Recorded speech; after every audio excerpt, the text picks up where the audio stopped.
കാലിൽ മസിൽ പിടിക്കുക അല്ലെങ്കിൽ മസിൽ ക്രാംസ് വരാതിരിക്കാൻ നിങ്ങൾക്ക് വീട്ടിൽ തന്നെ ചെയ്യാവുന്ന സിമ്പിളായി ചെയ്യാൻ സാധിക്കുന്ന ഒരു എക്സസൈസും ഒരു സ്ട്രെച്ചാണ് ഈ വീഡിയോയിൽ കാണിക്കാൻ പോകുന്നത്. ഈ സ്ട്രെച്ചിന് വേണ്ടിയിട്ട് ചുമലിൽ നിന്ന് ജസ്റ്റ് ഒരു ഹാൻഡ് ഡിസ്റ്റൻസ് നമ്മൾ വെച്ച് നിൽക്കുക. അതിനുശേഷം സ്ട്രെച്ച് ചെയ്യേണ്ട കാല് നമ്മൾ നേരെ പുറകിലേക്ക് കൊണ്ടുവരിക. എന്നിട്ട് നമ്മുടെ ഓപ്പോസിറ്റ് സൈഡിലുള്ള കാല് മെല്ലെ മടക്കുക. ഈ കാല് സ്ട്രെയിറ്റ് ആയിരിക്കണം, അതുപോലെ പാദങ്ങൾ നിലത്ത് പ്ലേസ്ഡ് ആയിരിക്കണം. ഇത് ലിഫ്റ്റ് ചെയ്യാൻ പാടില്ല. ഇനി മാക്സിമം സ്ട്രെച്ച് നമ്മളിവിടെ ഫീൽ ചെയ്യണം.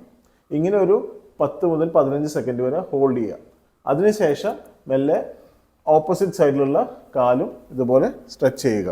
അടുത്തത് കാഫ് മസിലിൻ്റെ ബലപ്പെടുത്താനുള്ളൊരു എക്സസൈസാണ്. അതിന് വേണ്ടിയിട്ട് നമ്മൾ സ്റ്റെപ്പിൻ്റെ അറ്റത്ത് ഇങ്ങനെ കാല് വയ്ക്കുക. നമ്മൾ കൈ എവിടെയെങ്കിലും പിടിച്ച് നിൽക്കുക, സേഫ് ആയിരിക്കണം. അതിനുശേഷം നമ്മൾ ഈ കാലിൻ്റെ ഹീല് മെല്ലെ താഴത്തേക്ക് നല്ലപോലെ വരണം. അതിനുശേഷം സ്ട്രെയിറ്റ് മുകളിലേക്ക് വരണം. ഇത് റിപ്പീറ്റ് ചെയ്യുക.